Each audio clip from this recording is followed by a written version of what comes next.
Assalamualaikum warahmatullahi wabarakatuh. Bismillahirrahmanirrahim. Rabbi shrah li sadri wa yassir li amri wahlul 'uqdatam min lisani. Allahumma shalli wa sallim wa barik ala habibika Mustafa Muhammadin wa ala alihi wa sahbihi asma'in, nama ba'du.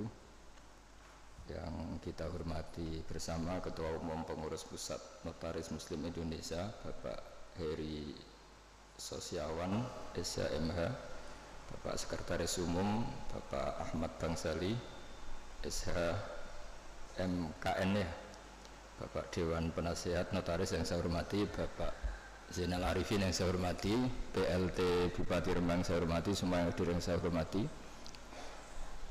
Kita akan ngaji fikih tentang notaris.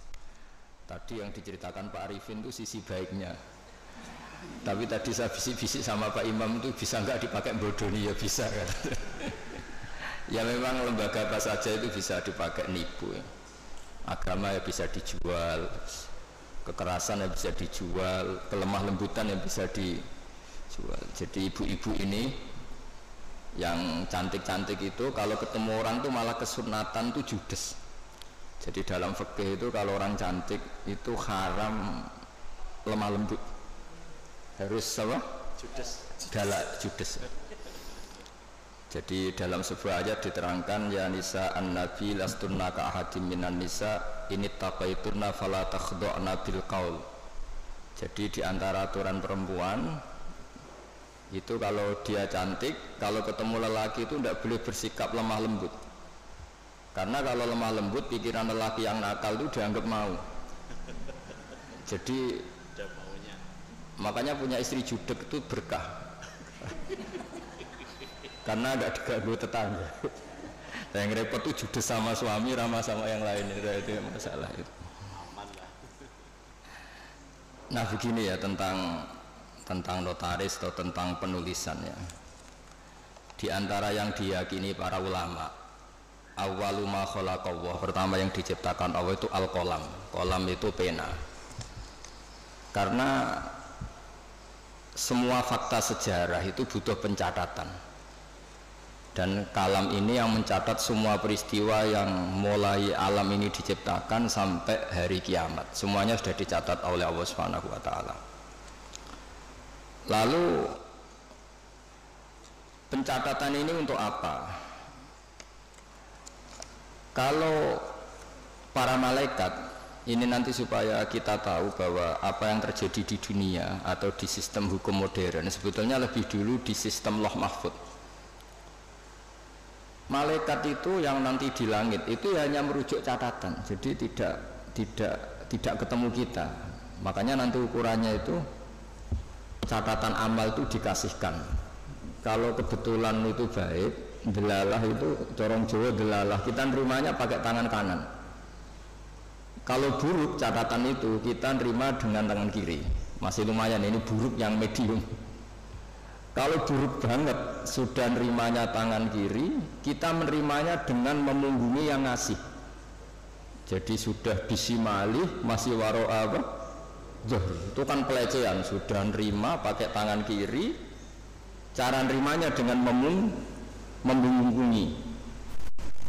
Nah, artinya kalau orang modern bilang catatan itu penting untuk sebuah bukti atau akte itu penting untuk legalitas hukum atau apa saja, sebetulnya Allah mengelola alam ini mulai dulu itu sudah pakai catatan. Jadi masyhur itu kita mungkin hafal, ini tak carikan ayat-ayat yang mungkin Mas Arifin biar gampang hafal, itu yang juz 30 saja. Hafal 30 juz atau juz 30? Ini pendereknya Mas saya, Mas Arwani, ini penderek Mbah Mun, tapi kayaknya tidak meyakinkan hafal Quran apa enggak kayaknya. Wa inna alaikum lahafidhin, tersama kiroman katibin, terus ya'lamuna ma taf'alun. Jadi semua itu berdasar catatan, terus catatan itu dikasihkan. Ketika dikasihkan itu catatan itu berdasar apa? Lah saking baiknya Allah itu kalau baik ditulis 10, kalau buruk ditulis apa? 1. Tapi banyak ulama yang mendikan begini, untuk diterima sebagai baik itu banyak syaratnya. Misalnya sedekah, materi yang diberikan harus thayyibah, harus baik, dari pekerjaan yang apa? Halal, dengan niat yang baik, yaitu ikhlas. Jadi baik itu memang ditulis 10, tapi catatannya agak banyak, aturannya agak banyak. Nah, buruk itu ditulis 1, tapi nggak ada catatan. Sama nggak bisa misalnya habis malam terus saya tidak dosa, tadi saya tidak ikhlas itu. Nggak bisa. Habis korupsi, insya Allah korupsi saya nggak diterima Allah, dan saya nggak ikhlas itu. Nggak bisa. Sementara sholat itu ditulis 10, tapi untuk menjadi sah itu catatannya banyak. Ya misalnya saya ini kecelok kiai, terus kalau jadi imam terus sholat nggak khusyuk kan malu. Akhirnya ya khusyuk saya ini mu'allal, ada penyakitnya karena demi jaim lah, jaga apa? Imam. Kayak saya misalnya bupati kok nggak ngomong kesejahteraan rakyat itu kan ya malu, akhirnya ngomong. Apa betul hatinya gitu apa enggak? Nggak tahu. Jadi ribet. Untuk kebaikan itu ribet. Saya kiai ngomong agama, ini demi penjelasan agama, apa profesi, apa cari keuntungan, juga nggak pernah tahu. Sehingga agama ini tidak hanya ngeritik orang fasik, tapi yang ngeritik ulama. Sehingga Imam Ghazali itu ngarang Ihya, itu diantara juz-juz awal itu ngeritik ulama, itu aneh. Kenapa itu aneh? Karena wong Imam Ghazali itu ulama, kok karangannya justru ngeritik apa? Ulama. Karena agama ini datang untuk membenahi semua. Saya ulang lagi, agama ini datang untuk membenahi semua, termasuk membenahi sistem keulamaan.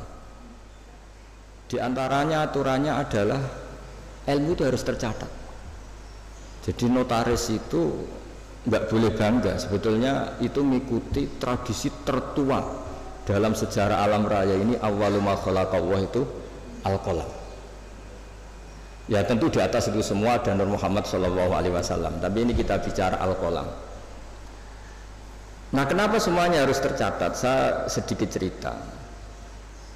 Banyak ulama yang berpendapat, pertama yang bikin kolam yang bisa memanfaatkan atau menggunakan alat tulis itu Nabi Idris. Itu beliau nulis terus.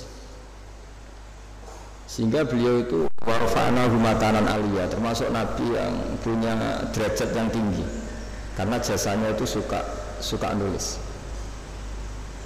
Nah, akhirnya ini saya cerita ilmu keahlian yang saya tekuni, keahlian disiplin yang saya tekuni. Ketika Rasulullah SAW masih sugeng, itu semua yang dilakukan itu dicatat. Andai kan nggak dicatat, maka kita tidak tahu mana yang dulu, mana yang belakang, dan nanti punya efek hukum yang dulu bisa dinasah, dibatalkan oleh catatan yang lebih baru. Seperti undang-undang juga gitu, ada revisi, semuanya ada amandemen, semuanya ada itu. Itu semuanya dicatat. Tapi jangan katakan catatan itu mengikat, ya tidak juga, karena yang bohong juga banyak. Sehingga dalam ilmu hadis ada hadis maudhu, dipalsukan. Jadi kalau notaris kok ceritanya baik semua kayak Pak Arifin, ya tidak mungkin hadis saja bisa dipalsu, apalagi notaris akte. Itu di Jakarta saya sering ketemu orang-orang kaya kalau cerita satu tanah sertifikatnya bisa 3, asli semua. Ya kan ribet. Nah, kalau di dunia perdukunan itu semuanya bilang punya Nogososro, asli semua. Sing ahli Istanbul ya semuanya punya Istanbul, semuanya ngeklaim asli semua. Jadi catatan itu penting, tapi kemudian validasi tadi menurut agama itu siapa? Dulu, era dulu yang dipercaya itu orang adil. Orang adil itu orang yang nggak pernah dosa besar atau tidak sering melakukan dosa kecil. Lalu dunia ini bergeser lebih mendengar ke saksi ahli. Ini yang mulai agak ruwet menurut agama, tapi tidak ruwet menurut ilmu modern. Yaitu saksi itu harus orang yang ahli, yang membidangi itu. Padahal ahli itu biasanya ya ahli dalam bidangnya, juga ahli ngakali. Makanya dulu guyonannya Gus Dur itu terkenal itu. Ada ustadz itu agak salah itu, ya memang salah itu. Ada wartawan dia nggak ngerti ustadz, singkat cerita Gus, ustadz itu orang suci, kenapa maksiat tuh? Jawabannya Gus Dur lucu, yang boleh maksiat tuh ustadz, kamu tidak boleh. Kenapa Gus? Karena dia tahu caranya tobat, kamu tidak tahu. Jadi sebelum maksiat sudah tahu, kalau melihat perempuan lain tobatnya wudhu kan gitu. Kalau ngerasani Pak Imam nanti tobatnya minta maaf kan, sebelum dosa sudah tahu caranya tobat. Nah, orang-orang ahli hukum, ahli pidana itu tahu cara ngakali pidana. Jadi, nah ini PR bagi kita semua. Lalu Allah itu tahu semua apa yang akan dilakukan hambanya, termasuk akal-akalan itu. Baik akal-akalan mereka yasa kebenaran maupun akal-akalan dalam apa saja. Di sini akhirnya Quran itu ya bicara wa makaru wa makarallah wa huwa khairul makirin. Karena manusia itu mulai dulu cerdas. Ketika orang Yahudi dilarang berburu hari Sabtu dan hari Sabtu itu ikan banyak, mereka tidak berburu hari Sabtu, bikin jebakan, ya. Jadi bikin jebakan tok tapi nggak diambil. Setelah ikan itu tertahan, diambilnya hari Minggu, ya. Jadi ya, jebak, ya, jadi orang Sabtu ini tapi Minggu. Jadi Nabi Idris itu cerita yang terkenal, yang pertama manfaatkan alat tulis itu. Sampai anda usah tanya ini riwayat ini hoax apa enggak, hadisnya maudhu apa enggak. Nanti setelah alim saja ditanya itu. Sebelum alim jangan tanya dulu. Baca kitab tidak bisa konyol al hadis maudhu enggak, ini ribet orang-orang. Nanti setelah alim bisa baca kitab baru debat saya, supaya nanti kalau masih debat tak tanya sudah alim kok enggak belajar apa sendiri. Nabi Idris itu ingin masuk surga. Singkat cerita dia itu berdoa, ya Allah, di antara anak ini cerita ini jarang saya ceritakan. Pertama ini saya cerita di semua ngaji baru ini saya cerita. Ini agak spesial notaris ini karena Nabi Idris ini nabi pertama yang apa? Memanfaatkan tadi alat tulis. Itu nabi itu ya aneh cara berpikir. Nabi itu memang ya agak aneh cara berpikir. Nah, tapi anehnya orang baik. Saya itu kok kasihan sama malaikat yang ngatur matahari.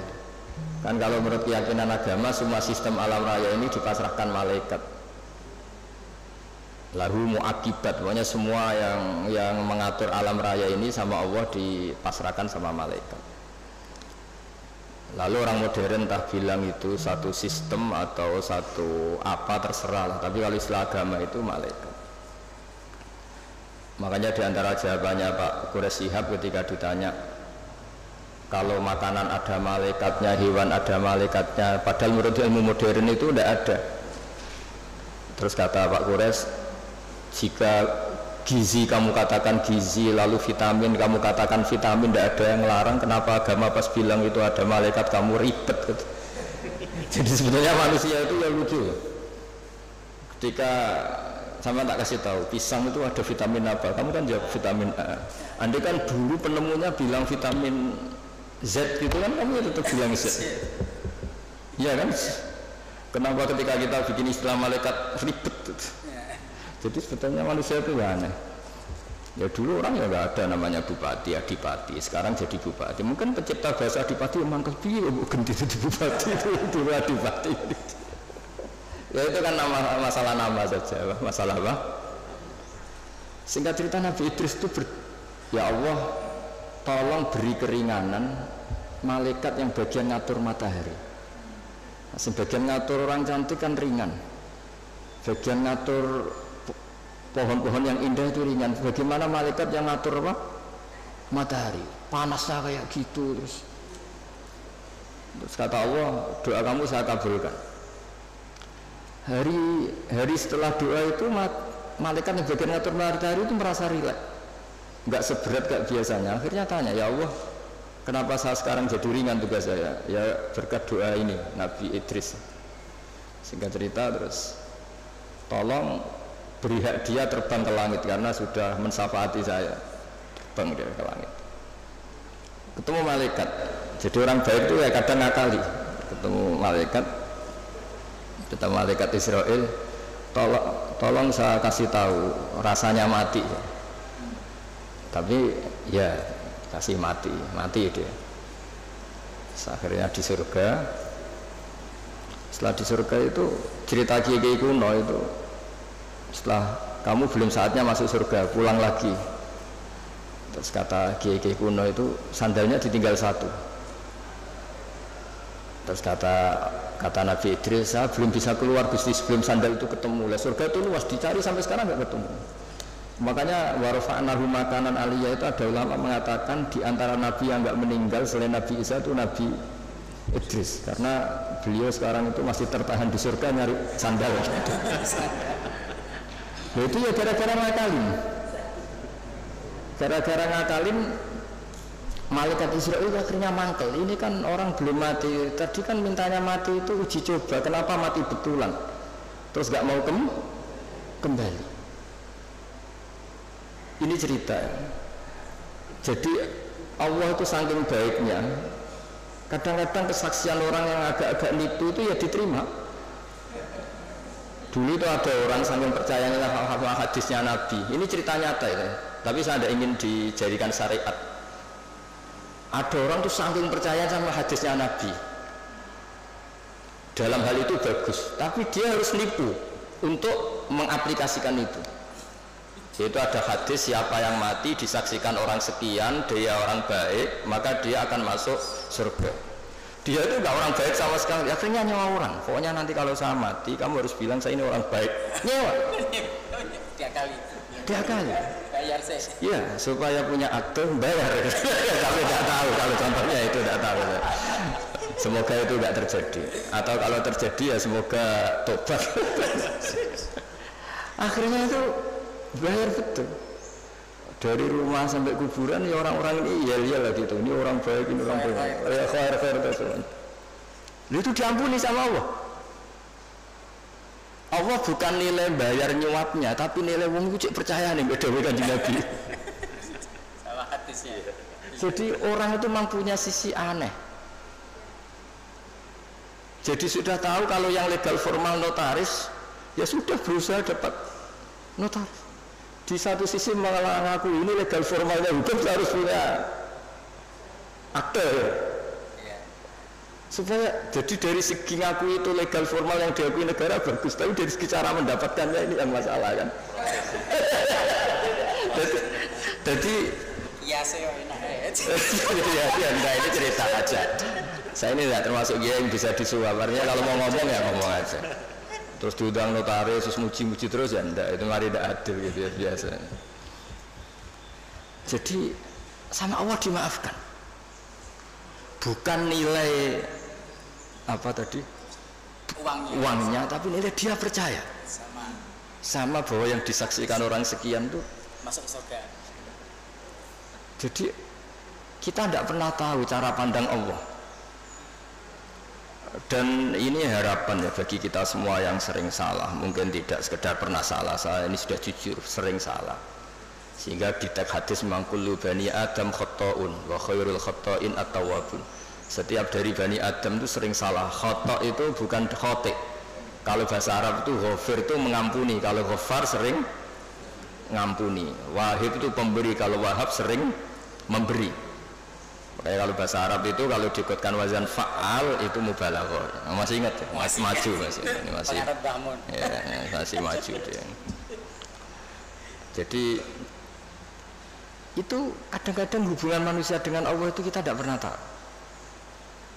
Dan Allah itu unik. Kadang itu kalau dicatut itu kadang ya suka, kadang ya tidak suka. Kita tidak pernah tahu karena Allah itu yaf'alu ma yasha. Pernah ada seorang yang nakal lah, preman lah, nginjek orang yang sedang sujud. Kita kan sepakat yang nginjek itu salah. Kita pasti sepakat yang nginjek itu salah. Kemudian yang sujud ini entah saking nyuwun sewu bodohnya karena dia ada orang alim, atau saking emosinya bilang gini, wallahi la yaghfiru wallahu lak. Demi Allah, Allah tidak akan ngampuni kamu. Ini pelajaran bagi kita semua. Terus Allah mewahyukan, ini ada di Sahih Muslim, Allah mewahyukan sama Nabi di era itu, kulli fulan, katakan pada fulan itu yang sujud, yang soleh ini, man dzalladzi yata'alla alayya alla aghfira li fulan, beritahu orang yang sujud ini, yang soleh ini, kenapa dia mencatut nama saya hanya satu, sepihak. Saya ini Tuhan loh, bisa aghfir, bisa u'adzib, saya ini bisa memaafkan, bisa menyiksa. Kenapa sifat saya yang diceritakan hanya saya pasti menyiksa? Ini tidak fair kata Allah. Kan ini hanya diceritakan demi Allah, Allah tidak akan memaafkan kamu. Loh, saya ini Tuhan, saya saja memaafkan, saya ini punya sifat ghafur, kenapa yang diceritakan pasti tidak fair, tidak memaafkan? Jadi kita tidak, padahal kita secara fikih suka memihak yang sujud kan tentu. Itu ibarat satu keluarga nakal, terus kakaknya bilang, nak sepeda motor buat dulu mesti bapak mesti ngamuk. Jebule bapak era ngamuk. Lah do sepeda sapa narawai bapak malah dulu tonggo ribet kan. Kita tidak pernah tahu tingkat pemaafnya orang tua. Nah, kita hubungan dengan Tuhan kalau kita soleh seringnya gitu. Dengan kita Allah memaafkan, dengan orang lain tidak. Tidak bisa seperti itu. Allah tetap punya sifat dua, diulang-ulang tuh. Yaghfiru liman yasha wa yu'adzibu. Tapi inginnya kita sama orang lain, apalagi itu musuh kita, Allah yu'adzibu ma yasha, tapi dengan kita yaghfir. Jadi Allah itu kita atur kan. Itu tidak boleh, Allah tetap yafalu ma yasha. Jadi bisa saja saya nanti masuknya surga itu dulu Pak Imam saja, meskipun hanya PLT Bupati, bisa saja. Karena Allah yafalu, masa boleh saja. Tapi ya boleh juga kalau dia dahulu saya diusir lagi ya boleh saja kan. Tapi yang jelas itu Allah nggak suka dicatut sepihak, itu nggak suka. Nah, sehingga maksud saya ngaji di sini, ketika kita sudah punya legal formal akte misalnya, jangan lalu melupakan bisa saja fakta sebenarnya tidak seperti itu. Karena tidak gampang, legal formal mewakili fakta itu tidak gampang. Saya cerita sedikit ini sekaligus peringatan bagi semua yang nangani hukum lah atau legal formal. Saya juga pernah didolani Dirjen Kemenhum. Saya sering cerita dulu ada orang bercekcok di depan Nabi, 2 orang. Itu Nabi cara ngendikan tuh hati-hati sekali. Fala Allah ba'dukum alhana min ba'din. Mungkin di antara kamu ada yang lebih fasih berargumentasi. Fa'ad dia, kemudian saya putuskan sesuai argumentasi yang saya dengar karena lebih meyakinkan. Akhirnya saya menangkan. Tapi ketika saya menangkan dan dia ternyata salah, sebetulnya saya hanya ngasih dia neraka. Maka bertobatlah orang yang berpinter argumentasi. Jadi kan data itu ya bisa dipalsukan, argumentasi bisa dikondisikan, apa saja bisa. Jadi Nabi yang Nabi saja ketika bikin keputusan tentang sengketa-sengketa sosial, Nabi kalau ngertikan fala Allah ba'dukum alhan itu lebih fasih berargumentasi, sehingga saya putuskan sesuai data yang diberikan ke saya. Tapi ketika data itu palsu atau enggak benar, sebetulnya saya hanya ngasih dia neraka. Dan data ini banyak ribet. Ini saya cerita sesuai bidang saya. Nanti yang di notaris atau di kehakiman atau apa saja bisa mengkiaskan, atau orang tua atau apa. Data itu membingungkan. Makanya dulu di antara cerita yang disebut Quran antara Nabi Dawud sama Nabi Sulaiman. Nabi Dawud itu orang soleh. Mulai dhisik nek wong soleh kon mikir teman-teman iku ora pati iso. Perkarane iku wis pikirane donya wis pilih buan ngono. Dadi wong soleh nek dadi pemimpin rada ribet. Nanti kira-kira bupati mbek kula ya soleh kula, nak mimpin itu ribet. Wong soleh itu mergo cara wong soleh itu donya iku sepele, buan PPN barang napa donya wae. Tapi nak wong rapati soleh kan iman, jadi penting ra soleh itu kadang ya penting. Singkat cerita itu ono isu ya. Ono isu itu wong ayu tapi stres, diperkosa wong papat. Walhasil akhirnya hamil dilaporkan ke Nabi Dawud. Nabi Dawud barang dilapuri sing 4 ini termasuk tokoh, rasa diterusno tokoh agama nanti keliru, nanti geger, pokoknya tokoh lah ya. Aja muni tokoh birokrasi kok banyak tersinggung, pokoknya tokoh. Malah itu orang terpandang. Singkat cerita Nabi Dawud dilapori, paling dihamili anjing. Yang 4 orang itu bilang gitu. Nabi Dawud, namanya orang soleh, yes. Daripada mengkasuskan orang yang enggak kasus, diam aja. Setelah keputusan itu kelar, Nabi Sulaiman masih umur 13 tahun di situ. Kalau saya hakimnya, maka akan saya putuskan tidak seperti yang diputuskan bapak saya. Padahal Sulaiman itu bin Dawud. Terus kata Nabi Dawud, ya sudah kamu gelar pengadilan lagi, kamu hakimnya. Jadi dulu itu biasa anak sama bapak beda itu biasa, kalau urusan ilmu biasa. Kalau sekarang ada anak beda geger, sebenarnya itu biasa tuh. Kalau masalah ilmu, saya ulang lagi masalah ilmu, bukan masalah harta, bukan masalah kekuasaan. Akhirnya Nabi Sulaiman, dan ini menjadi ilmu yang sekarang ditiru para intel, para kasat reskrim, para itu. Nabi Sulaiman akhirnya tanya sama 4 tokoh ini. 4 orang itu aja lah, nggak usah tokoh ribet. Tapi sebenarnya tagnya itu tokoh. Dipanggil satu-satu. Yang merkosa itu anjingnya warnanya apa? Hitam katanya. Dah kamu ke sana. Yang kedua ditanya, warnanya apa? Merah. Padahal 4 orang itu ketika di depan Nabi Dawud, 4-4-nya bersaksi bahwa itu diperkosa anjing. Semuanya menyaksikan. Nabi Dawud memutuskan ya sudah anjing gitu. Nabi Dawud nggak mau ribet. Berarti sudah merah, hitam, putih. Nggak tahu yang keempat jawab apa nggak ada anjing. Pokoknya 4 ini warnanya beda-beda. Setelah satu-satu terus dikonfrontasi bareng. Kamu tadi bilang apa?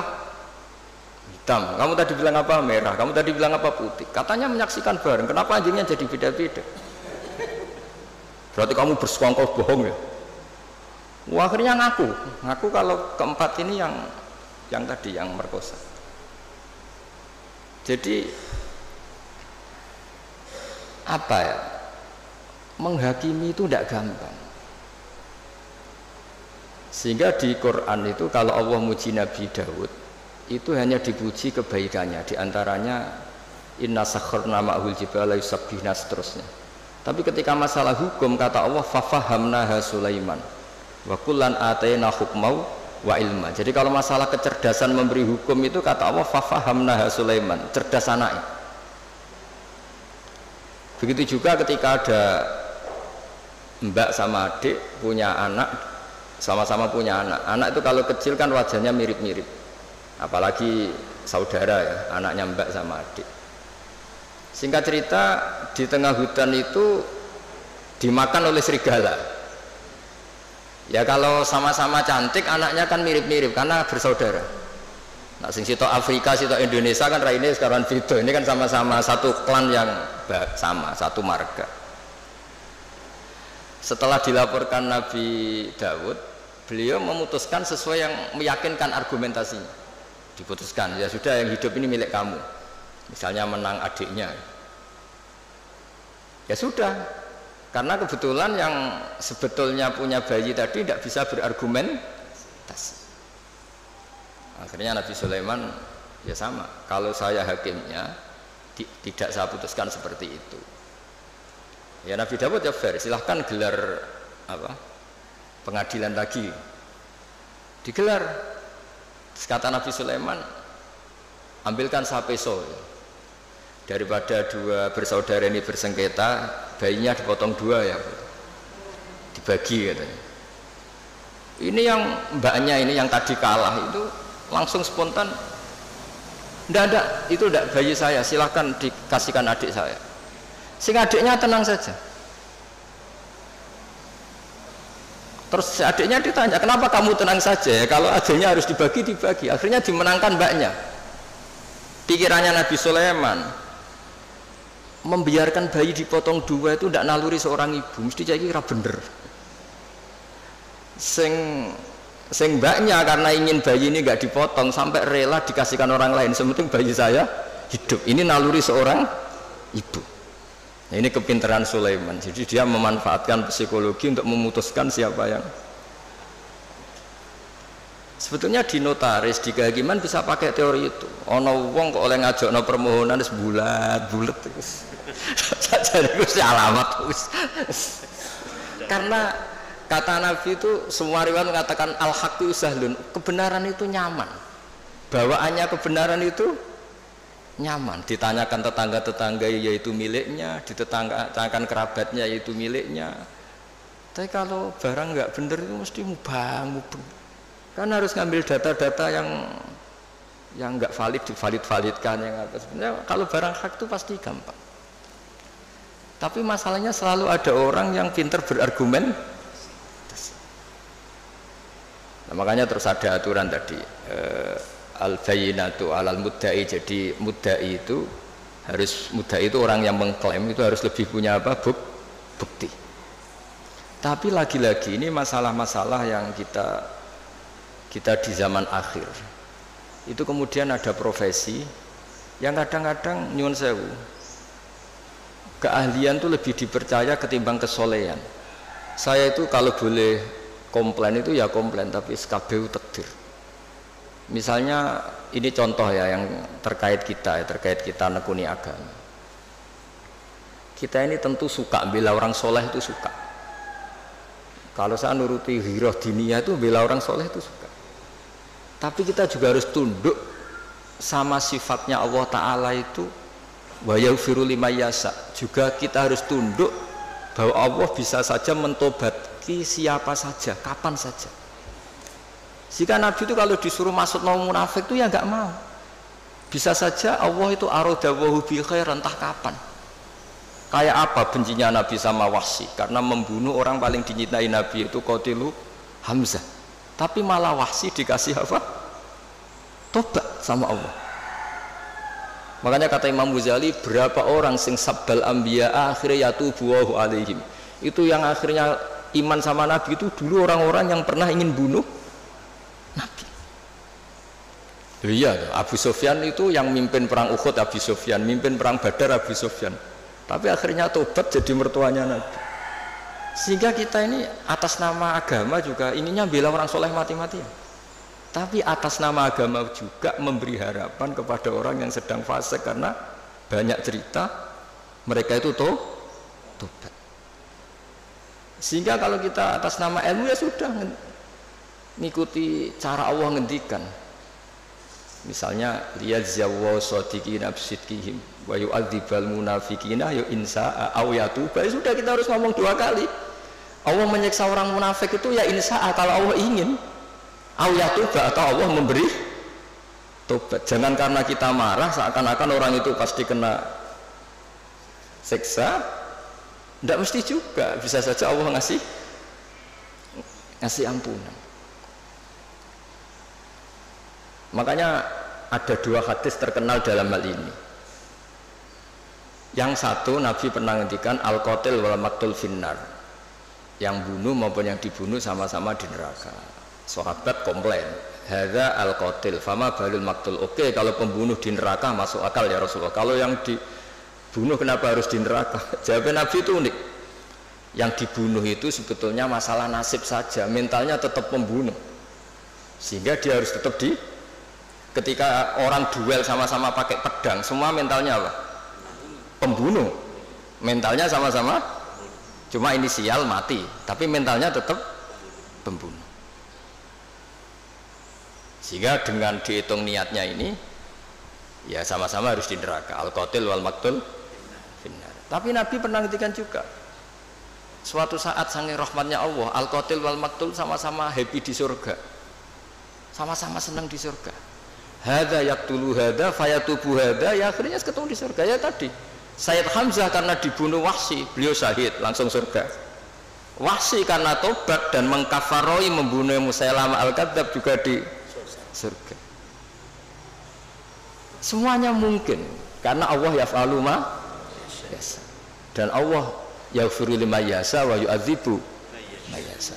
Nah di sini kenapa banyak kiai-kiai alim itu tidak tegas. Kata orang yang nggak pinter, kiai NU ora tegas. Sakjane kok perkara tegas ora tegas. Yo pancen ngaji, untuk ngaji wis ngene iki. Ini bukan urusan tegas tidak tegas, pancen untuk ngaji kabeh ora mesti. Sehingga sing soleh pun berdoa mati-matian supaya husnul khotimah. Kita mungkin saudaranya itu 5. Ternyata mungkin di antara mereka ada yang cara mendapatkannya itu coro Jawa menang-menangan. Ya kan kita tidak pernah tahu.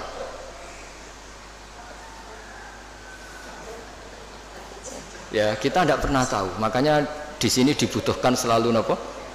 Istighfar. Ya saya ulang lagi ya. Jadi kita ini tidak pernah tahu. Jangan-jangan yang kita miliki itu ada kecampuran-kecampuran hak orang lain. Karena kita tidak pernah tahu. Meskipun sekarang legal formalnya kita punya sertifikat, punya seperti ini contoh. Mungkin ini banyak yang tersinggung, tapi ini hukum tetap saya beritahu. Dulu Nabi itu melarang kalau orang terpelajar bertransaksi sama orang lugu. Dalam ilmu ekonomi itu layabi hadirun libadin. Orang terpelajar itu nggak boleh transaksi sama orang lugu. Karena bawaannya itu mesti ngakali. Bawaannya itu mesti ngakali. Terus naha Rasulullah antalakir rukban. Nabi itu melarang secara ekonomi penjual dari kampung-kampung itu dicegat sebelum masuk pasar. Jadi Nabi inginnya orang yang bawa sapi itu sampai ke pasar sapi supaya ngerti harga pasar. Tapi kadang-kadang tengkulak itu suka dicegat di perjalanan, apalagi dulu belum ada internet, belum ada HP.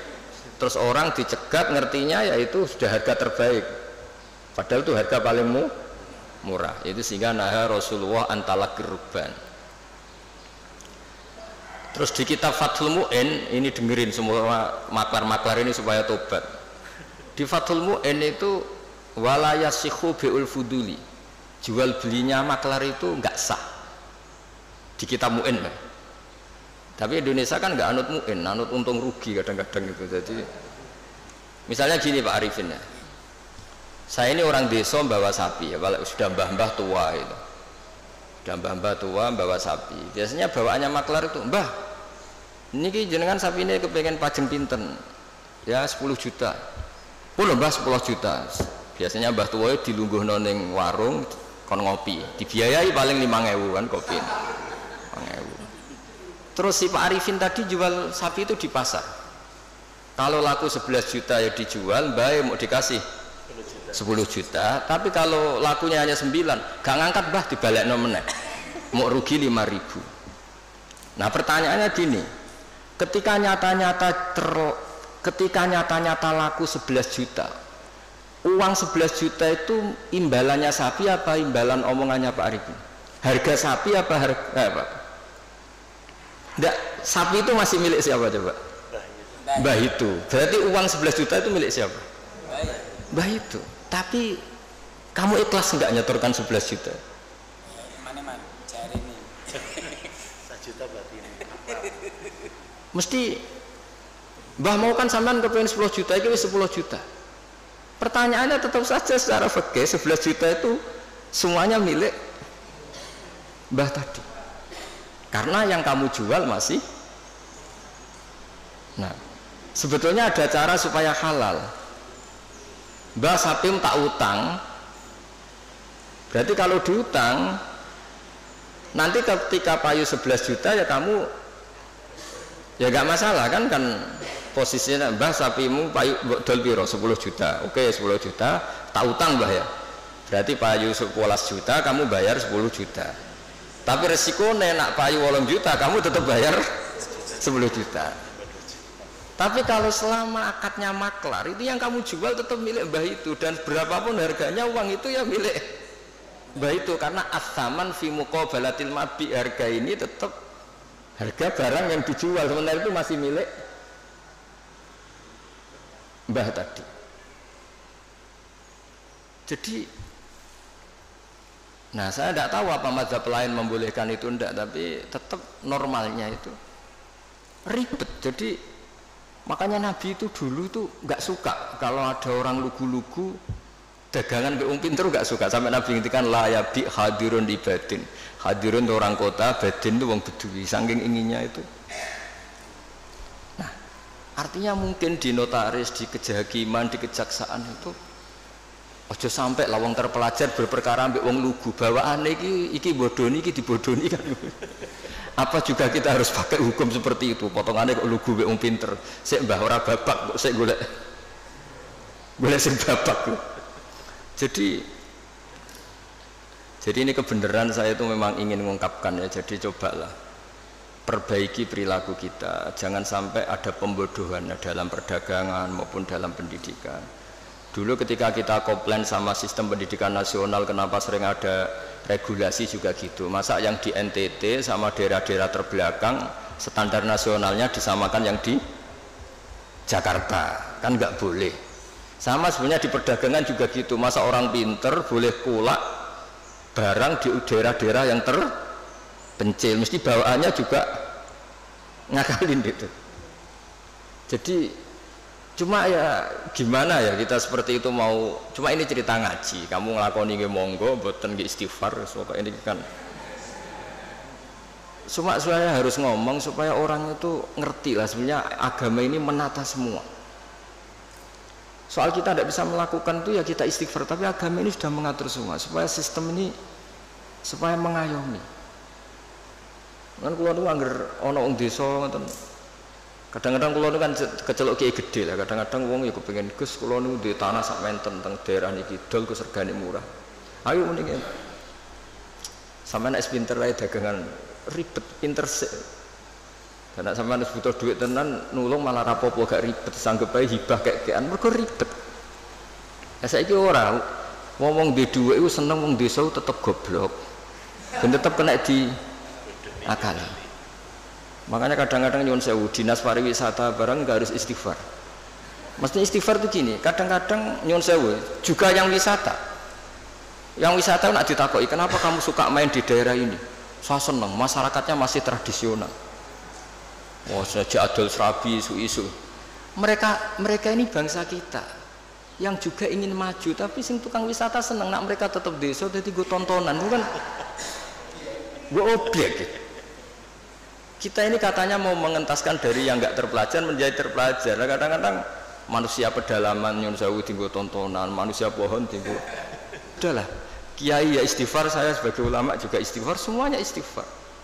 Bahkan Nabi yang sempurna, yang maksum, yang nggak pernah salah pun menganjurkan semua orang itu harus tetap istighfar. Tapi kamu misalnya benci dinas pariwisata ya keliru-kelirunya tadi. Awal mereka terakses oleh publik ya gara-gara ini. Dan barokahnya terakses ini suatu saat anak-anak pedalaman ini akhirnya terbelah. Kita tidak pernah tahu hikmahnya. Jadi pokoknya semuanya terus butuh istighfar. Nggak bisa ndak.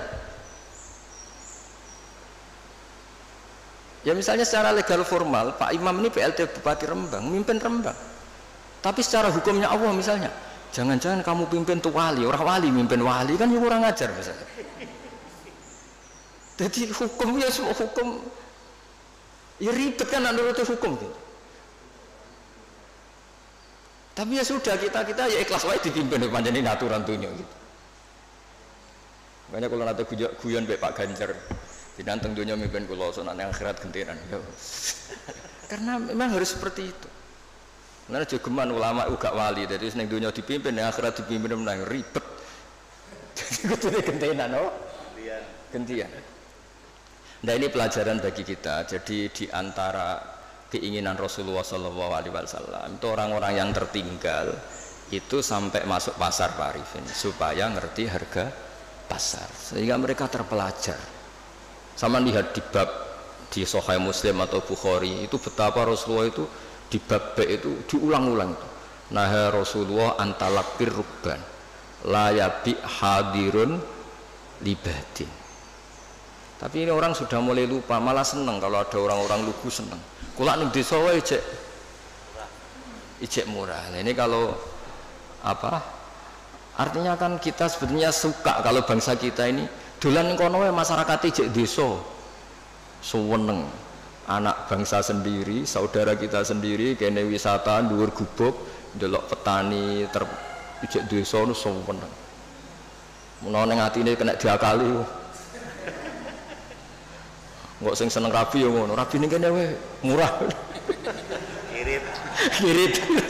Aktif ingin. Jadi Rasulullah itu kayak apa hebatnya itu. Jadi di antara yang dilarang Nabi gimana? Orang-orang desa bersentuhan sama orang. Tapi yang dilarang orang kotanya karena ini yang dianggap subjek. Nah ini enggak niat nyinggung siapa-siapa tapi cobalah Wong ini ngaji supaya apa? Supaya ngerti lah bahwa betapa agama ini mengatur apa? Semua. Ya, saya kira demikian. Assalamualaikum warahmatullahi wabarakatuh.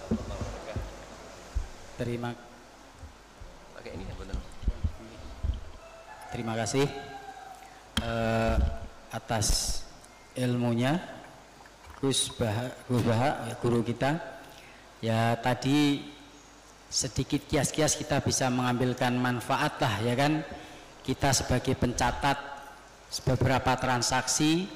Nah tadi Gus Baha bukan menyindir tapi mengkias-kiaskan supaya kita amanah ketika membuat suatu produk legal formal tadi seperti akta, hati-hati jangan dicontohkan seperti tadi sebagai maklar lah, sebagai apa. Nah itu maksud Gus Baha bukan menyindir tapi kita supaya hati-hati. Untuk selanjutnya pertanyaan dari rekan-rekan, mungkin dari sini satu, nanti dari online saya baca satu. Silahkan.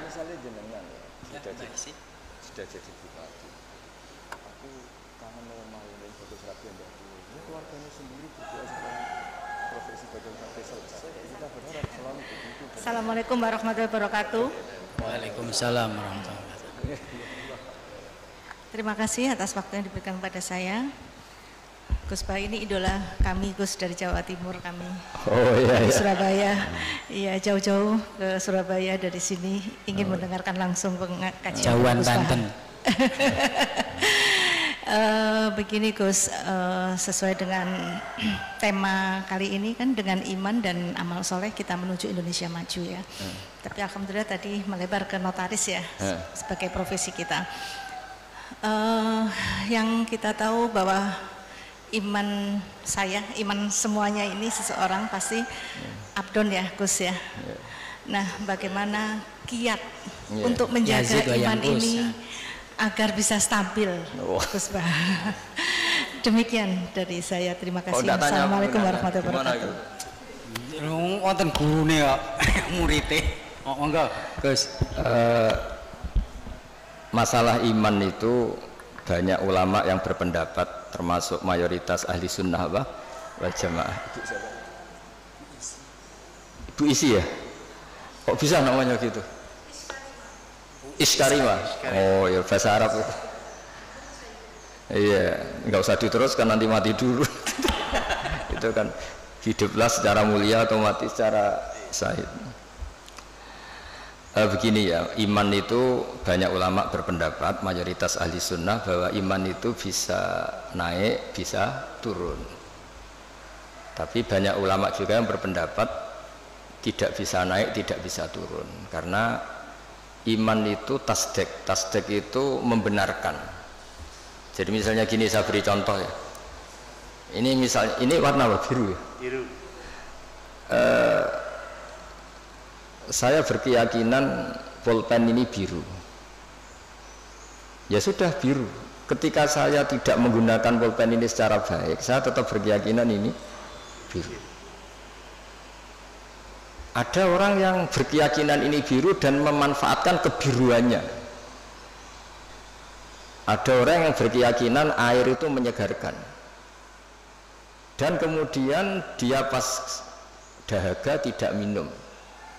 Keyakinannya benar tapi dia bodoh karena sudah ngerti solusinya minum kok tidak mau. Tapi imannya masih benar. Kalau nah di sini banyak ahli sunnah wal jamaah. Orang percaya kalau Allah itu Tuhan, Muhammad adalah Rasulullah wa Habibullah, tapi dia nyuwun sewu tidak sholat. Menurut pendapat ahli sunnah wal jamaah, dia tetap entah kapan tetap masuk surga karena dia tetap iman. Orang yang mengatakan air itu menyegarkan itu masih waras, meskipun dia tidak memanfaatkan air itu. Orang yang mengatakan Allah itu Tuhan dan Muhammad kekasihnya masih waras meskipun tidak sholat. Nah di sini makanya pendapat ahli sunnah itu gimana? Orang yang meyakini Allah itu Tuhan, Rasulullah kekasihnya dan Rasulnya tetap mukmin, tidak menjadi kafir. meskipun harus disiksa neraka lama sekali karena tidak sholat, tidak zakat.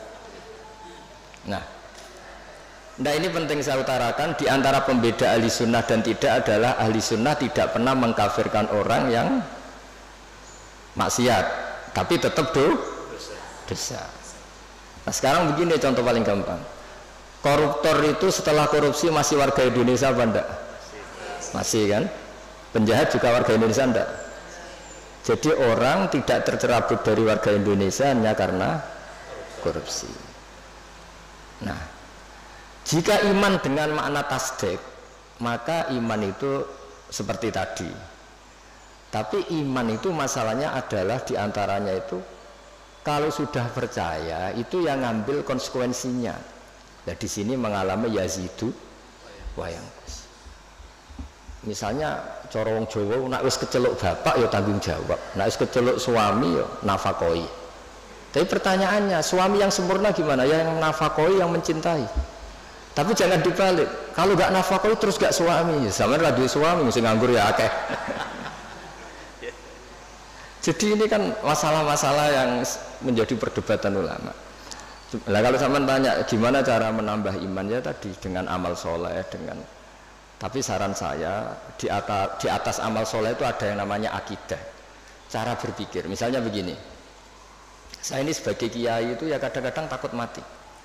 Tapi kecil sekali saya takut mati, karena setelah saya berpikir, dulu saya itu nggak ada. Saya ini kelahiran tahun 70, sebelum tahun 70 itu saya tidak ada. Tahu-tahu ada.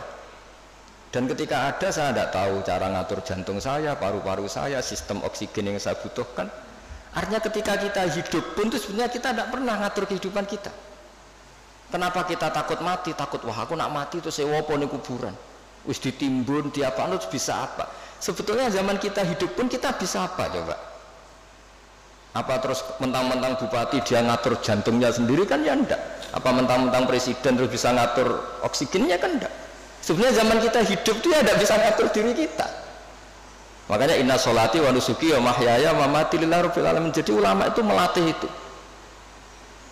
Makanya manusia itu pernah jadi janin, ini untuk pelajaran. Kata orang-orang tasawuf, janin itu ya pernah protes sama Allah. Ya Allah, kenapa saya punya kaki? Memangnya untuk apa? Karena dia di kandungan ibu, masih di rahim. Untuk apa punya kaki? Saya tidak perlu jalan-jalan. Untuk apa punya tangan? Tapi setelah lahir baru tahu gunanya kaki sama tangan. Nanti mati juga gitu. Artinya zaman kita hidup sendiri itu tidak bisa ngelola kehidupan kita sendiri. Kita tidak bisa ngatur jantung kita, paru-paru kita, tidak bisa.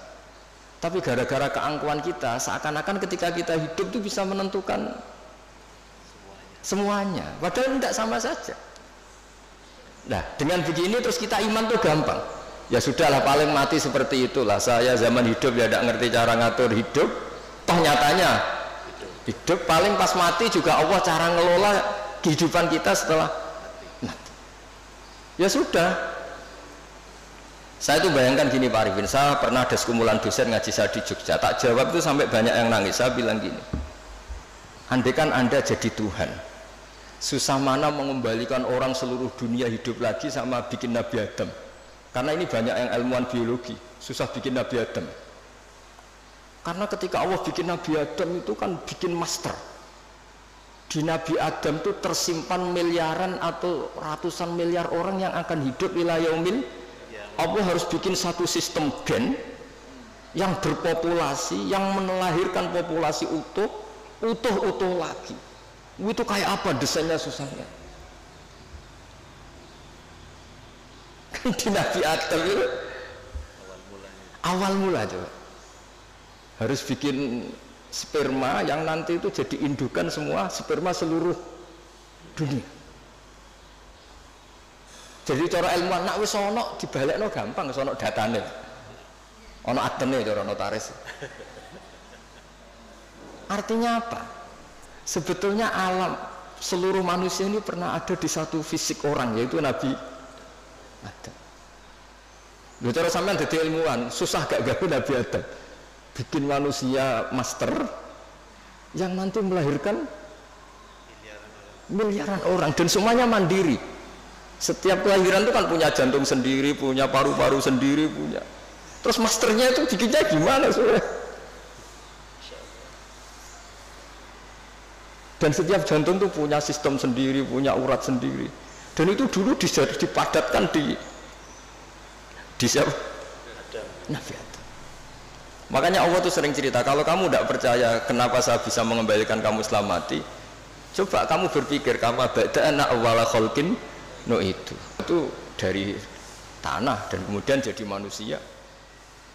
Ya sama lah, setelah itu nanti jadi tanah tak jadikan manusia lagi, masalahnya apa? Kan nggak pernah ada masalah kata Allah.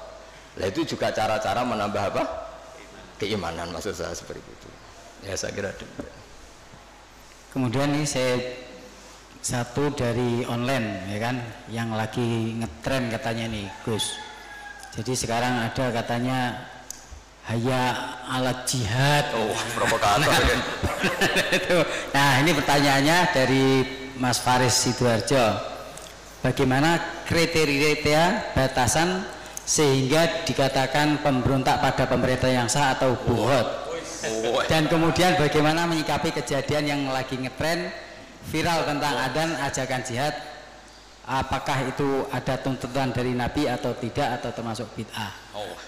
Nah, berat. Enggak, biasa aja kan. Enggak, ini kalau notaris bakas ini aneh. Pertanyaan umum ini. Enggak, sebetulnya semua orang tahu kok apa adzan itu ya dengan kalimah-kalimah yang sudah seperti itu riwayatnya dari Rasulullah Shallallahu Alaihi Wasallam. Dan kita masalah jihad juga ngerti lah. Dulu bangsa kita ini dijajah Belanda ya mereka otomatis jihad. Dulu Mbah Hasyim ya bikin resolusi jihad. Semua itu kan muqtadul hal, sesuai konteks. Nah, kalau dalam keadaan damai juga orang nggak suka jihad ya. Karena ya saya pernah baca di beberapa kitab, kewajiban jihad itu penting. Andai kan dulu tidak diwajibkan jihad ketika kita dijajah Belanda sama Jepang, itu juga bingung, andai kan Islam tidak punya ajaran apa? Jihad itu. Tapi ketika hukum itu berdasar muqtadul hal, maka hukum itu menjadi gugur ketika muqtadul hal itu tidak ada. Jadi tanggapi saja secara ilmiah. Jadi kita juga kebingungan loh, andai kan dulu nggak ada bab jihad di fikih itu ketika kita dijajah apa? Belanda. Coba ketika kita dijajah Belanda, dijajah Jepang, terus ajarannya mau kasih sayang tok. Monggo. Pak, monggo pendet mawon. Dan kan dulu gak ada ajaran jihad kan ketika Belanda jajah di Tegal di mana? Nggih monggo pendet mawon. Kan ajarannya wong tua dhisik kan ngalah. Ikhlas. Tapi barokahnya ada apa? Ajaran apa? Jihad. Kita bisa melawan Belanda dan merasa jihad fisabilillah. Tapi di mana-mana jihad itu ya ada konteksnya. Nah, dulu kenapa Rasulullah tegas ya, karena memang harus tegas. Rasulullah jelas benarnya, musuhnya jelas salahnya. Di zaman akhir itu tidak segampang itu. Jadi ini nggak usah jadi jawaban yang perlu dibentur-benturkan, biasa aja, normal saja. Saya dengan Mas Imam ini ya karena dia tamu tak hormati gitu. Jadi kalau mulai ganggu waktu saya tidak saya hormati lagi kan tidak ada. Jadi ya sudah normal saja. Makanya ini dilatih lah, ngadepi fenomena apa saja itu dihadapi secara normal saja, karena agama ini menyediakan apa? Semuanya. Termasuk menurut saya kita harus berjuang supaya tradisi kita superior karena kita pejabat, kita tokoh, terus nganggap desa-desa terbelakang objek itu jangan. Kayak ya tadi, kayak kita anggap desa-desa terbelakang ini jadikan wisata karena udaranya masih segar gini-gini. Oke, kalau itu awal dari kita kenal orang-orang desa nggak apa-apa. Tapi kalau awal menjadikan itu objek, wah enak beli tanah di sini murah itu. Wah enak nikah di sini murah gitu. Paling dipakani sakmene wis gelem itu kan terus. Jadi intinya itu ya seperti itulah. Saya mohon semohon-mohonnya agama ini datang dengan nggak suka naman, nggak suka adu-adu. Jadi yang tukang adu-adu ya harus tobat, itu ancamannya berat. Termasuk adu-adu itu yang menyampaikan kalam ini, omongan ini untuk membenturkan ini, sudahlah. Kamu bayangkan ketemu Allah itu berani tanggung jawab apa enggak? Kita semua maksudnya. Sehingga jangan pula yang suka Islam rahmatan alamin terus nggak ngomong bab jihad aja, jangan juga. Dulu kita tidak bisa bayangkan ketika ada Belanda, ada Jepang, andekan orang Islam nggak disangoni kewajiban apa? Ya, tapi semua itu ya ada muktadul halnya, ada konteksnya, terus ada ya ini normal saja. Jadi sebetulnya nggak perlu dijawab karena ini urusan notaris, tapi ini hukum normal, buat tidak ada. Jadi kalau yang menentang saya, tentang semua kitab yang ada di fikih itu memang ya jawabannya seperti itu. Yang jelas itu ya sudah ya. Kita ingin rohama bainahum, ingin saling mencintai, saling melengkapi, saling menghormati, dan semua kita doakan wa mahdina fiman terus sampai dan seterusnya. Dan selalu guru-guru kita, Mbah Mun, bapak saya itu kalau setiap ketemu orang, ketemu kelompok tertentu itu mesti doanya Allahumma alif baina qulubina wa aslih dzata bainina, supaya kita itu baik-baik saja, karena menyatukan hati itu ya tidak gampang. Rasulullah yang kekasihnya saja dingendikani pangeran, aku sendiri Muhammad yang menyatukan hati antara Aus dan Khazraj. Lau anfaqta ma fil ardi jami'an ma allafta baina qulubihim walakinnallaha allafa bainahum. Jadi kalau ingin Indonesia damai, semua wali maupun tidak wali, apalagi yang jabat ini harus berdoa. Yang bisa mendamaikan itu hanya kersane Allah. Kita tidak bisa. Bupati, wakil bupati, rata-rata ya seangkatan, bariku ya tarung. Itu sudah sunnatullah. Jadi artinya makanya diantara sifatnya Nabi di beberapa kitab dulu itu apa? Mengumpulkan api dan salju. Ketika Ka'bul Akhbar dan banyak peneliti Taurat itu ngerti Nabi punya sahabat yang bernama Abu Bakar yang dingin sekali, dan punya sahabat Umar, itu yang dimaksud. Jadi mengelola hatinya orang itu. Apalagi ngelola 2 istri atau 3 istri dari zaman itu. Itu susahnya. Ilmu tersendiri. Iya itu kan. Ya ilmunya dapat. Jadi saya mohon sekali lah bahwa kita harus sering berdoa. Allahumma alif baina qulubina wa aslih dzata bainina. Dan kita disatukan oleh Indonesia. Semuanya anak bangsa harus kita hormati. Kita harus ingin Indonesia ini baik, lebih baik, karena PR kita ini banyak sekali. Jangan dihabiskan untuk hal-hal yang ya, jadi saya mohon sekali. Jadi ya sudah seperti itulah, enggak usah ini bukan jawaban saya, jawaban nurani seluruh bangsa Indonesia, seluruh bangsa dunia. Itu kan ya normal, ini kan sudah. Sebenarnya nggak perlu dijawab, sudah normal, ini normal sekali. Mana ada saja. Lah niku maos mawon kula niku.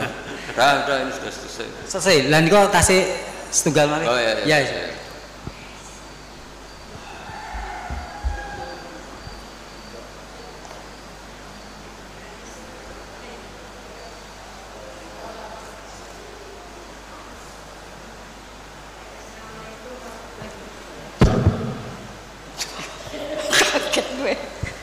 Baik, terima kasih. Assalamualaikum warahmatullahi wabarakatuh. Sebelumnya kenalkan, terlebih dahulu saya Esti Apung. Kebetulan juga saya sebagai koordinator tablik, bidang tablik di NMI, Notaris Muslim Indonesia. Dan memang sengaja kami kesini Ustadz, karena ingin langsung berjumpa dan bertanya. Harusnya di Sukabumi, tapi kami sengaja dari Jakarta ke sini. Dari habis sholat subuh langsung ke sini. Oh, keren. Ya. Kalau ini dekat kok. Jadi sampai sekarang belum makan Ustaz. Lapar. Jadi saya mau tanya tadi bahwa orang yang pertama mencatat adalah Nabi Idris. Ya, yang memanfaatkan. Ya, memanfaatkan.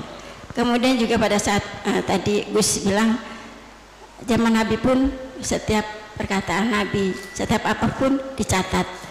Mungkin ada sekretarisnya Ustaz ya. Dan kami sering menanyakan juga kepada ustaz-ustaz yang lain bahwa untuk notaris ini juga diatur di Al-Quran di surat Al-Baqarah ayat 282 kalau nggak salah. 282 Ustaz.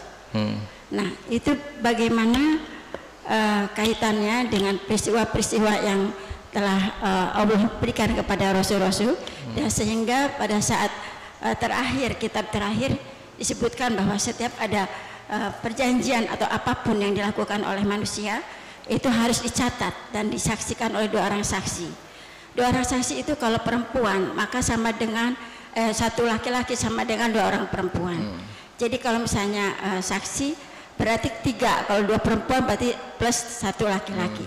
Sementara kalau di dalam kehidupan kita sekarang, karena berdasarkan undang-undang nasional, saksi itu mau laki mau perempuan sama, Gus. Nah, bagaimana menurut pandangan Gus? Di sini. Terima kasih. Assalamualaikum warahmatullahi wabarakatuh. Assalamualaikum warahmatullahi wabarakatuh. Namanya siapa ya? Balen itu di MC orang jelas. Jadi tadi pertanyaannya Gus intinya tentang masalah persaksian dalam suatu akad. Di situ kan mungkin idza tadayantum terus disebut bisa hadatain. Nah, dua orang saksi.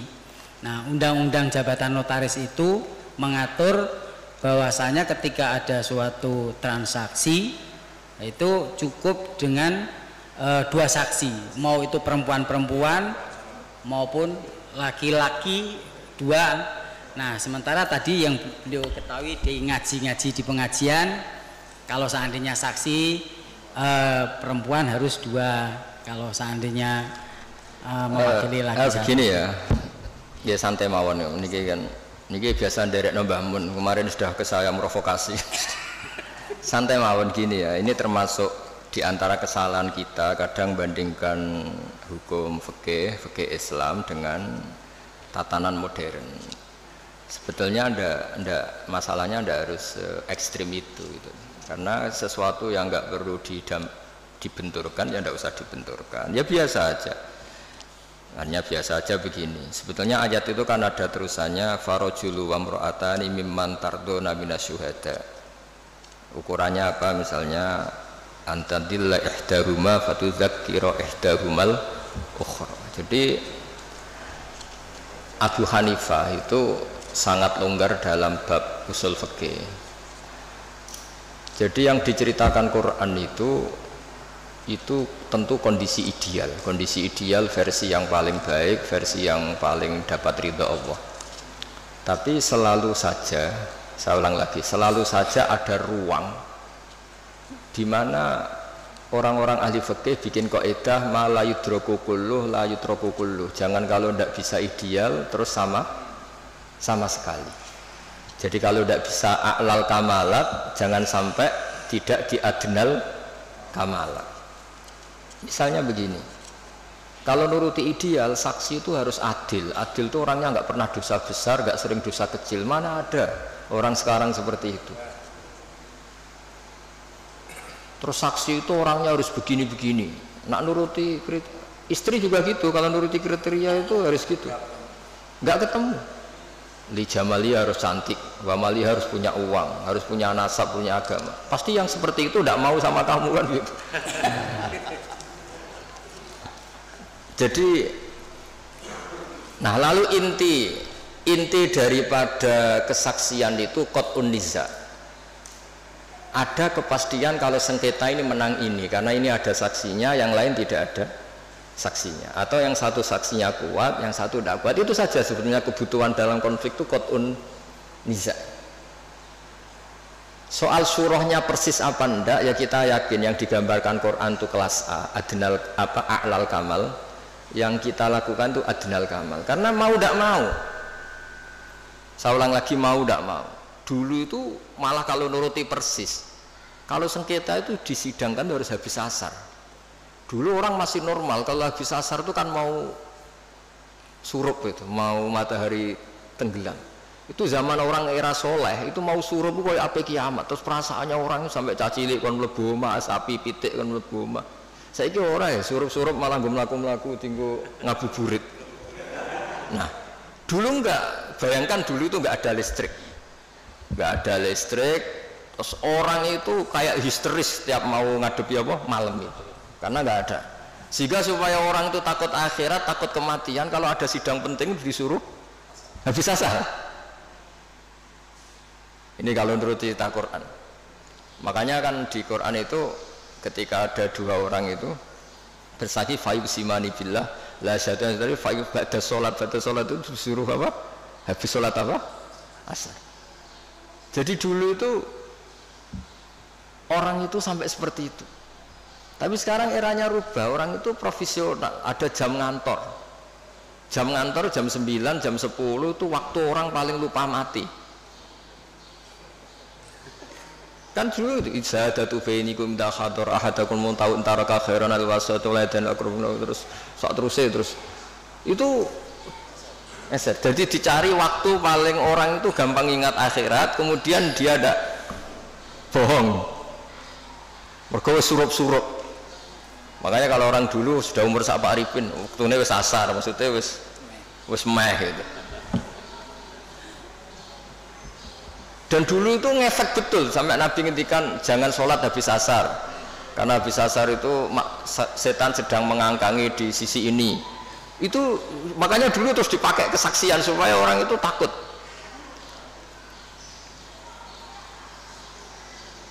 Nah, makanya saya cerita nggak perlu benturkan hukum fikih Islam dengan hukum negara, tapi kita juga jangan mengatakan terus sudah saatnya meninggalkan fikih Islam malah keliru lagi. Kita katakan tadi al-maisur la yasqutu fil ma'sur, yang bisa dilakukan ya dilakukan, yaitu tadi inti daripada kesaksian itu kan ada qat'un niza tadi.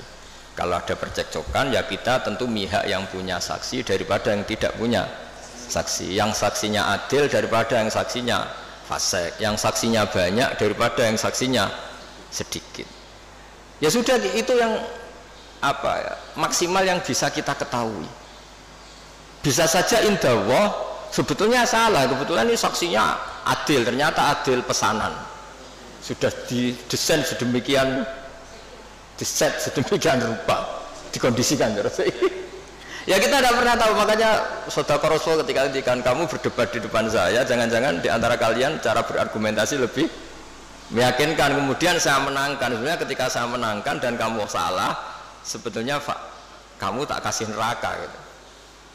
Dan Nabi ngendikannya dengan penuh, ya Nabi punya karisma sehingga dulu tuh wong ape bodoh niku sorak sido, saking wibawanya Nabi.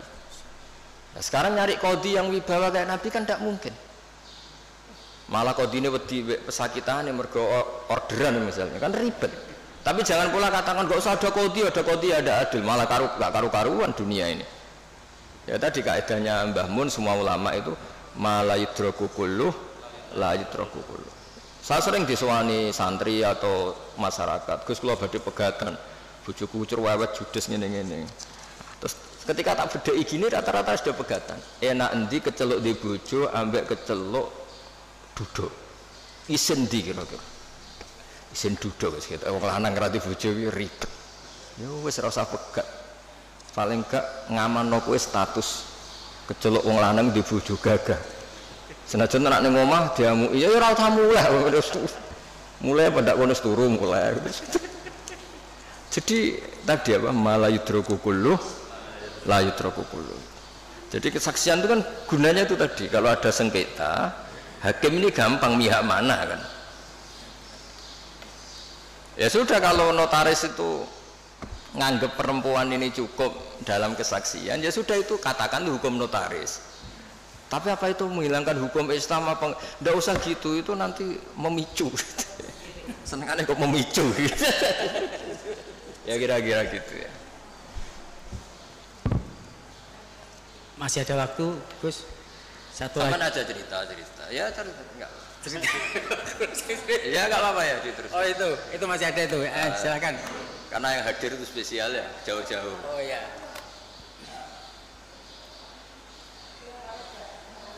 Kayak pemimpin itu harus hadir, nggak menuruti gitu, nggak ada yang nggak pakai uang, nggak pakai uang nggak jadi tugas. Terima kasih. Saya tadi sangat terkesan apa yang disampaikan Gusmu berkenaan dengan Gus Baha, saya mohon maaf, berkenaan dengan perdagangan ya. Iya.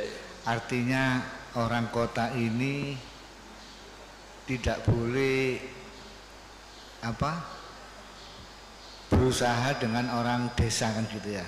Dengan catatan ada kekhawatiran orang kota yang punya ilmu dan sebagainya ini merugikan orang-orang desa ya. Terus terang aja kami juga dari kuliah-kuliah dulu tentang perdagangan menurut syariat, ini kami baru tahu ini Ustaz. Luar biasa menurut kami ya. Dengan apa yang saya sampaikan tadi ini ya. Dan fenomena di masyarakat ini real memang ya. Kita tidak bisa menutup mata ya, bahwasanya perdagangan orang desa dengan orang kota ya, ini akan ada yang dirugikan, yaitu orang-orang desa, kecuali orang kota tadi ini betul-betul memegang syariat ya. Yang ingin kami tanyakan Ustadz ya, bagaimana kita ini bisa berdagang ini menurut syariat kan ya, karena menurut syariat ini, karena hari-hari ini kita berdagang ya, termasuk tidak boleh dusta apa, terus mungkin di dalam perdagangan itu kalau ada orang kecewa atau tidak jadi beli terus dikembalikan dengan ikhlas, langsung malaikat berdoa, ya Allah hindarkan orang ini dari kebangkrutan orang yang jual tadi ini. Sehingga kami mohon petunjuk bagaimana kiat-kiat kita seorang muslim ini bisa aman di dalam syariat untuk melakukan perdagangan. Matur nuwun Ustaz. Pakai itu aja Kak. Asmane siapa? Asmane Mas Abdul Razak. Gini Mas Abdul Razak ya, Bapak Abdul Razak. Jadi seperti yang saya ceritakan tadi, sebenarnya Nabi itu kan sangat mencintai semuanya, dan agama ini ad-dinu an-nasihah. Awal orang desa ngerti kota ya barokahnya orang-orang kota itu. Tapi ya diharapkan oleh Nabi perjumpaannya itu bukan perjumpaan kepingin ngakali, tapi memang ingin menambah atau transfer ilmu lah gitu. Kalau niatnya gitu bagus, karena ad-dinu an-nasihah, agama ini nasihah, maksudnya nasihat itu berkomitmen baik kepada orang desa atau pada orang apa lain. Coba sekarang kok udah timpang gimana ya? Di kampung itu ada hukum sosial yang bagus, misalnya buruh itu ya buruh, mengumpulkan uang dari kota maupun dari buruh ke orang lain supaya kuat beli tanah tetangganya yang harganya paling 20 juta 15 juta dan menangkan kasta hidupnya. Tahu-tahu orang-orang kota mentang-mentang punya uang 1 miliar 2 miliar, tanah di kampung itu sudah diborong, padahal miliknya orang Gunung Kidul, diborong orang, enggak diapa-apain. Nah ini buruh-buruh kampung situ yang ingin beli hanya corong Jawa nempel, hanya ngambil kaplingan saja tidak mampu, karena setelah dimiliki orang kota enggak akan terjual lagi selain harganya apa? Mahal. Jadi itu dulu kalau zaman Sayyidina Umar ada orang beli tanah luas kok nggak digunakan, itu disita oleh negara, harus dipaksa digunakan atau dipinjamkan atau apalah, yang penting tetap apa? Manfaat. Jadi kalau sampean tanya gimana supaya perdagangan itu jalan, ya tadi yang terpelajar ini kalau ngajak wong desa ya niati ya tadi ya transfer ilmu, transfer peradaban, bukan malah ngakali tadi. Sama cari di hadis Sahih Muslim itu ada itu bab itu jelas ada nah Rasulullah antalak birruban. Ada teks bagian bentuknya ngendikan la yabi hadirun libadin. La yabi, jangan sampai orang yang terpelajar ini transaksi sama orang apa bedui. Tapi dalam konteks yang niatnya ada baik. Tapi kalau niatnya baik, di mana-mana kalau yang dilarang ya tentu yang tidak baik. Tapi kalau niatnya transfer ilmu kayak tadi wisata ke orang pedalaman, tapi niatnya awal dari pembelajaran ya benar. Niatnya gue tontonan tok. Malah ketika mereka terpelajar, wah di sini kena api, ono manusia pohon sekarang sudah ada indah. Itu kan kurang aja betul. Sama-sama anak bangsa, sing sitok penonton, yang satu jadi objek, itu kan ngawur betul itu. Ya kira-kira seperti itu. Yang penting tadi ad-dinu an-nasihah. Agama ini adalah apa? Nasihat. Nasihat itu berkomitmen kalau hubungan dengan orang lain niatnya supaya orang lain itu lebih apa? Baik, tidak menjadi korban. Ya sekira demikian Mas Rusak. Saya satu Pak, tambahan. Oh iya. Iya enggak apa-apa. Terima kasih waktu yang disampaikan kepada saya. Saya melihat judul ini Ustadz dengan iman dan amal soleh menuju Indonesia. Sebenarnya judul ini mantap ya. bobotnya iman dan amal soleh. Sehingga kalau kita lihat di dalam ajaran agama kita, ya, judul iman dan soleh itu dikategorikan oleh Allah sebagai sebaik-baik makhluk, ya. Dan mereka dalam hidup dan kehidupannya nanti tidak akan rugi, ya. Lantas gimana Pak? Sekarang banyak kaitannya dengan kita selaku notaris ini dan dikaitkan dengan masyarakat luas. Kondisi Indonesia banyak yang mengatakan sudah dasarnya iman dan soleh. Semuanya umat Islam melaksanakan dan melakukan berjuang untuk iman dan soleh. Tapi dalam kehidupan sehari-hari masih demikian kondisinya. Ya ini gimana ya Pak? Penjelasan dan supaya ini tepat sasaran ini. Begini ya, jadi perasaan saya juga perasaan semua orang seluruh dunia mungkin. Jika orang itu digerakkan oleh roja itu harapan kepada Allah, maka kita ini akan baik-baik saja. Dulu kita ditunggui Rasulullah SAW, itu tentu kita dalam kondisi terbaik. Sebagaimana hadis khairul qurun qarni, sebaik-baiknya generasi tentu yang saya tunggui, kata Nabi. Dan kemudian ada merosot, dan ini normal. Masa ditunggoni Nabi padha ditunggoni Pak Imam kan ora mungkin gitu. Masa ditunggoni Wali Songo padha karo tunggoni Pak Arifin kan ora mungkin. Makanya andekan ini merosot ya saya senang saja. Masa tunggoni Nabi mbek ora padha wae kan. Tapi kita harus berpikir optimis begini. Nabi itu memang figur yang luar biasa. Kadang-kadang ngendikan ma min yaumin illa ba'dahu syarrun minhu. Tidak ada hari kecuali trennya lebih buruk. Tapi jangan kira Nabi hanya ngendikan begitu. Nabi juga sering muji kita. Tuba liman amana bi walam yaroni. Cek bejane orang yang sebetulnya tidak menyaksikan saya langsung, tapi berusaha meniru saya. Ini kan luar biasa. Kita nggak dididik Nabi, nggak dididik sahabat, nggak dididik Wali Songo, mau dididik ustad. Kadang dididik modin, wis gelem sholat, yo madhep ngulon, yo patang rakaat nak duhur, itu sudah luar biasa. Jadi bahkan sebagian riwayat itu Nabi ngendikan sab amarat ketika ngendikan tuba liman amana bi walam yaroni. Hebat betul orang yang iman kepada saya, sebetulnya dia tidak melihat saya. Bahkan Nabi pernah cerita, ini supaya sampean optimis. Asmane siapa? Pak siapa? Mukhtar ya? Ya Pak Mukhtar.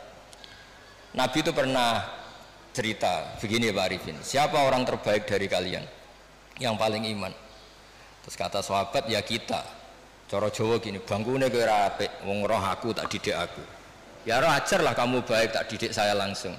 Ya malaikat yang di aras, kata Allah, wahai malaikatku, wajar dong kamu iman sama saya, wong kamu penjaga aras, tahu surga, tahu neraka. Akhirnya yang dipuji oleh Allah, oleh Rasulullah siapa? Orang yang surga ya tidak tahu percaya surga, neraka tidak tahu ya percaya neraka, apa saja percaya padahal tidak tahu. Ya kita ini. Jadi nanti kalau kita ketemu malaikat-malaikat penjaga neraka atau penjaga surga itu ya punya sisi yang kita keren. Malaikat kamu percaya ada neraka? Ya tahulah, saya penjaganya. Saya dulu gak tahu saja percaya. Saking imannya pada Rasulullah Muhammad SAW. Artinya kita juga punya sisi top. Wong ora roh kok iman, itu kan luar biasa. Jadi ini supaya optimis ya. Jadi dulu Indonesia terkenal Buddha, Hindu, dan kita dulu minoritas. Lama-lama sekarang mayoritas, bukan sekedar mayoritas, bahkan memimpin. Rata-rata presiden, pejabat ya Muslim. Ya trennya tetap naik lah. Kecil saya itu orang yang jilbaban hanya keluarga kiai, sekarang satu kampung hampir jilbaban semua. Ya kita berpikir optimis lah, jangan yang pesimis. Jadi kalau trennya ya enggak coba.